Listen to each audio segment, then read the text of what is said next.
Sunshine, sunshine. Okay, and focus, hold on. Hey guys, what's going on? I think that it's safe to say that the 2025 Grammys lineup is not only lethal, but fantastic art. We have been fed this year. The songwriting, the production, the tours. The pop girlies are being fed. Sorry, I can't remember the last time that the Grammys had a lineup so fangirl, fan base heavy. Today I'm going to be specifically talking about the group of women that are most likely up for the most prestigious awards like Song of the Year, Record of the Year, Album of the Year, yada yada. And why every fangirl who ever fangirled has been soiling their pants over this. Because it's going to be a bloodbath. No matter who wins, people are going to be upset. No matter who wins. We don't have a say. It's not like a fan voted award. I'm talking today Taylor Swift, Tortured Poets Department, Ariana Grande, Eternal Sunshine, Cowboy Carter, Beyonce, Chappell Roan, Rise and Fall of a Midwest Princess, Billie Eilish, Hit Me Hard and Soft, Sabrina Carpenter, Short and Sweet. I think that's all of the girlies that I'm talking about today. Honorable mention, Charli XCX is great, Tyla is great, Casey Musgraves, amazing, and Gracie Abrams. Can't forget Gracie.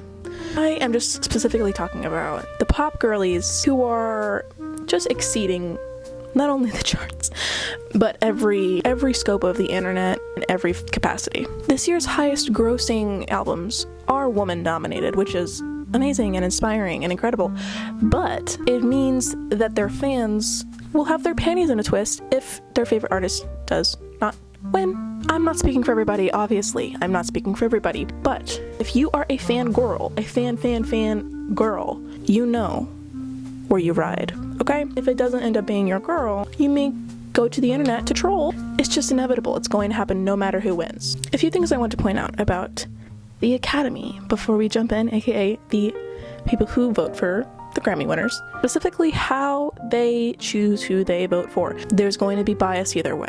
There's going to be unfair votes either way. But the major, couple bullet points that I have seen, at least, when it comes to why and who they vote for, consist of as follows. Number one, they love a singer-songwriter. If you write your music, if you create your work from your own bare hands, they give you the credit for it. So, musicians who don't utilize that skill are at less of an advantage to win an overall award like an Album of the Year. Just throwing that out there, okay? Because not all musicians have to be songwriters. Number two, how cohesive the album is, how sonically structured and similar it sounds. Does the album make sense? Does it fit together? Do the songs make sense to be grouped in one concept? Number three, okay, am I in the Hunger Games? Hello. Number three, how much your artist campaigned for the album, their entertainment value, how much commotion, good or bad, did it stir on the internet, stir amongst the industry? Were people talking about it? Were people talking about it?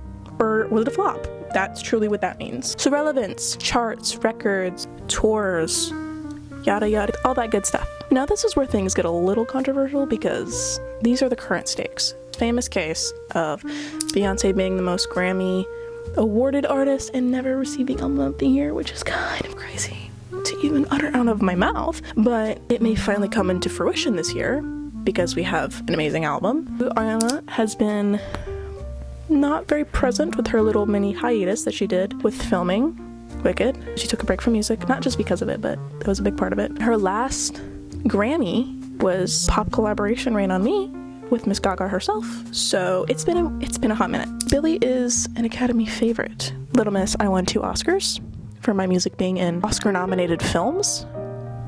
My girlie is taking over every industry, okay? Let's dive in to each artist, each contender for Album of the Year specifically. I'm going to mention these are pop girlies that I'm talking about. Pop artists, pop musicians. Casey Musgraves, I love you, but I'm not talking about her today. She deserves her own section, her own category. I'm talking about the pop mummies today, okay? Just disclaimer. Number one, your farthest, Miss Chappell Roan herself. Pink Pony Club. What do you know about Pink Pony Club? What do you know about Pink Pony Club? What do you know about the actual Pink Pony Club? Leave it in the comments, because I would like to know. I want to know what her fan base is called. Thankfully, I have a laptop right in front of me. Chop.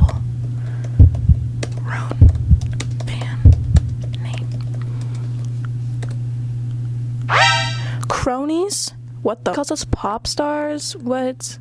Okay. Whether it's crony or pop star, I am one of them. I love her. I love her. I love all of these people, but she's newer. Okay? She's newer on the scene.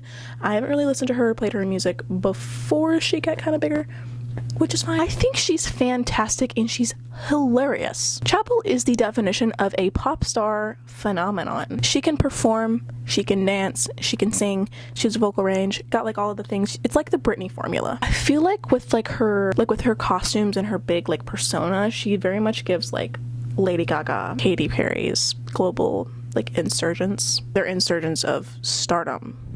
That is, even though she's been doing it for a while, she's newer in the sense that like she's getting lots of people's attention. I really do think that Miss Chapel has potential for Best New Artist, okay, but I also think that she could get more than that. I can see Best Pop Solo Performance, I can see Song or Record of the Year for Good Luck Babe, I can see Best Pop Vocal Album, I can also see Album of the Year. Do I think she's going to have Album of the Year this year? I do not. Not this year? Just not this year. I think that she is so new that it's like a let her cook type situation. I don't think that this is her year for Album of the Year yet. Real quick, I wanted to differentiate the difference between Song of the Year and Record of the Year. Song of the Year is awarded to the songwriting. Record of the Year is for the performance and the production. I'm going to be talking about both of them, and I don't want it to be like super confusing moving forward. Now this goes hand in hand with Miss Sabrina Carpenter herself. I love Sabrina. I love all of them. Right now I'm really in a Sabrina kick. Short and Sweet was released at the time of me filming this 2 days ago. Sabrina is a little personality, man. She's hilarious. I like that she takes like the naughty, dirty, like funny approach. You'd also see her snagging a Best New Artist award. Now, Espresso and Please Please Please and Thank You Jack Antonoff have been huge. They have been huge. Do I think both songs will be submitted by her to the Grammys? Yes, I do. Will they both get nominated? Probably. Espresso has more of a chance, in my opinion. I just think that plus Short and Sweet already performing well will definitely boost her status to be a contender. She is coming to stir some pots. She is coming to turn some heads. She's just getting started. I said it. I see her getting a nod for Pop Solo or for Record of the Year. Yes, I could, especially Record of the Year, just because the performance and the production of Espresso is... You've heard the song. You know what I'm talking about. I think that the chances are high for her to win Album of the Year. No, I don't.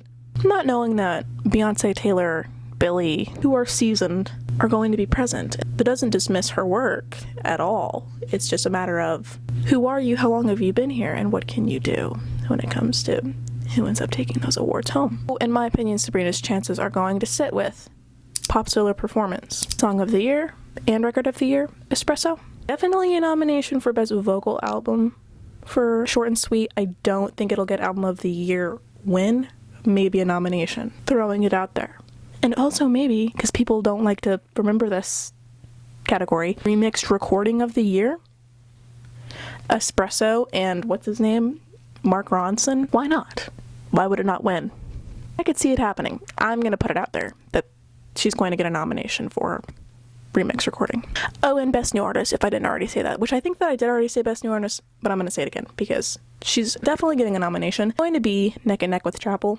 I think either of them are deserving. I'm excited to see the other nominations for that. Maybe Benson Boone. Okay, he's new. He's doing things. Could also see someone like Megan Maroney being a Best New Artist nom. A bunch of talented artists. What can I say?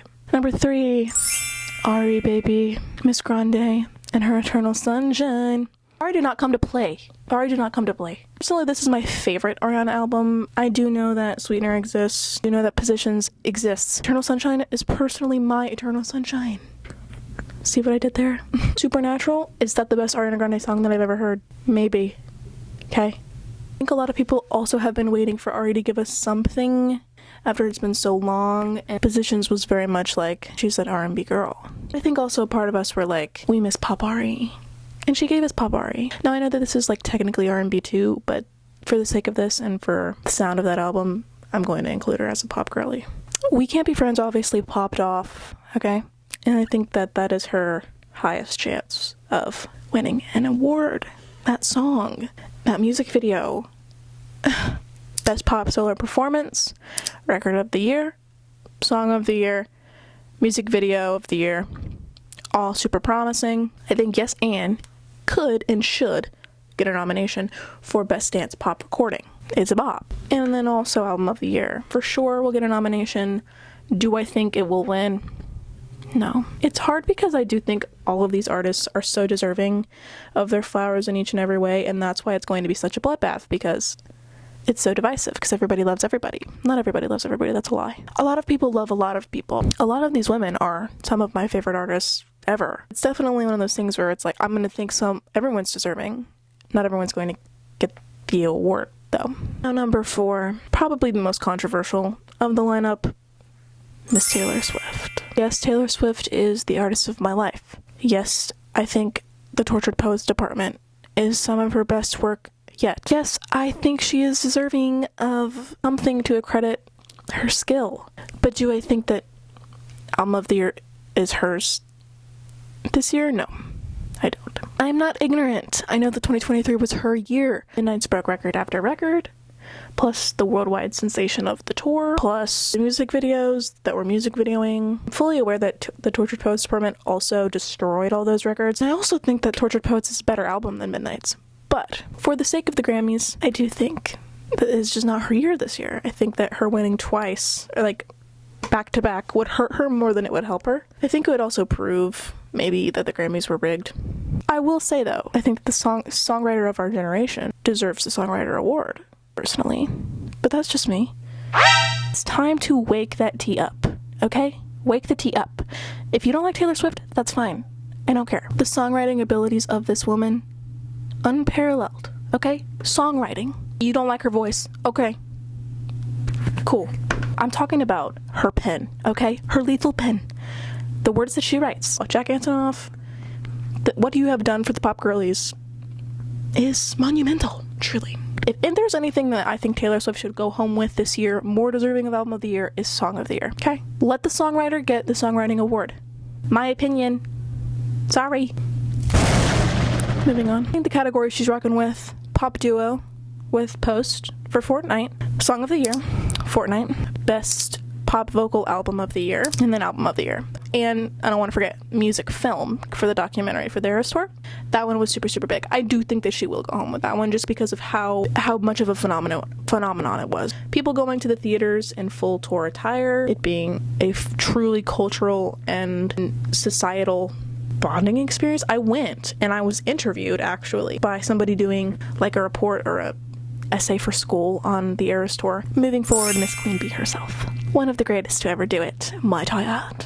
I personally think it's going to be her or Billie for Album of the Year this year. Besides the fact that I think that Cowboy Carter is incredible, I just don't think I can see the Grammy snubbing her again. Like, especially after Jay-Z's speech, I don't know if I can see them doing that. If she loses, people could potentially blame him for it. And then there would be backlash, which would be awful. If you don't know what I'm talking about, Jay-Z basically went on stage and said that it was strange that most awarded Grammy awarded artist of all time has never won Album of the Year, which is a little sus. Don't know why it's that way. But he pointed it out, and if she doesn't win, regardless, drama will ensue. If you ask me personally, was Cowboy Carter peak for me? No. It's not Lemonade. Lemonade, for her catalog, is just untouchable. Okay, it's a beautiful album, it's a beautiful concept. He does really, really well with sampling and engineering her music. Deserves its flowers one way or another. Whether or not that's Album of the Year, she deserves something for it. And since it's a country album technically, it applies for so many more. Since it's like, I guess, country pop. It's country solo performance, Best Country Song, Record and Song of the Year for Texas Hold'em, Best American Roots Performance. But since they're country categories, I think she deserves it. And that's all that I'm going to say about that. Oh, and Music Film for Renaissance, too. But that's not Cowboy Carter, that's something different. And then obviously Album of the Year will get a nomination for sure. And lastly, number 6, Miss William Eyelash. I went and saw Miss William in concert, and I was in the pit. And is she the most beautiful person I've ever seen in my life? Yes, she is. And she was standing merely 10 feet away from me, and I was at a loss for words at her beauty. Billie is a favorite amongst critics. She's also an Academy sweetheart, an Academy darling. We know the drill. She already has 2 Academy Awards for film. It says that Billie has won 9 Grammys. And she's 22, I think. What the heck? That's insane. Not only does the Academy love her and her brother Phineas, but Hit Me Hard and Soft is that girl. She's really that girl. Production, the songwriting, the engineering, like literally heard it on first listen and I was like, I didn't process any of it because I was just in another realm, out of body, fully levitating. What is this perfection that I'm listening to? And how do I inject it in my veins? Chihiro? I don't know what I called. Out of Body just has a tight and concise track list, and the production is so sonically on point. Birds of a Feather is also still charting. The tour is about to start. Things are just... Oh, and she also just did a collab song with Charlie XCX. We cannot forget. We cannot forget. I think her lineup is going to consist of Best Pop Solo Performance, Song and Record of the Year with Birds of a Feather, Best Pop Vocal Album, Best Engineered Album, Production, come on, an Album of the Year with Hit Me Hard and Soft. Oh, and Producer of the Year, can't forget Mr. Phineas. I do think he will be taking that one home. At least I hope so. No matter who wins, it's going to be a rough award show in terms of what the fans' feedback is. Taylor will get the most hate, though, if she does win. And I think the biggest wild card would be Sabrina Carpenter. Another honorable mention goes to Miss Charlie XCX. Or Brad. Do think she will get nominated for Best Dance/Electronic Album. But all in all, unless Bruno Mars surprise drops an album, I really do think that Album of the Year will be Beyonce's or Billy's. I think I do lean more towards Beyonce, but I wouldn't be surprised by Billy. I think that they're like neck and neck. Those are the 6 women that I think have the highest chance of being nominated for Album of the Year or any awards from the Grammys in general. Now those are just my thoughts. Those are just my thoughts. If you don't agree with them, that is your right, okay? That is your right to disagree. But don't be mean, please. I'm just a girl with ideas and opinions, okay? But that's all. I hope that you enjoyed my rambling. Didn't think I was too annoying. It's just my thoughts. Thanks for hanging out with me. Maybe I'll see you in my next video. I guess we'll find out, but deuces.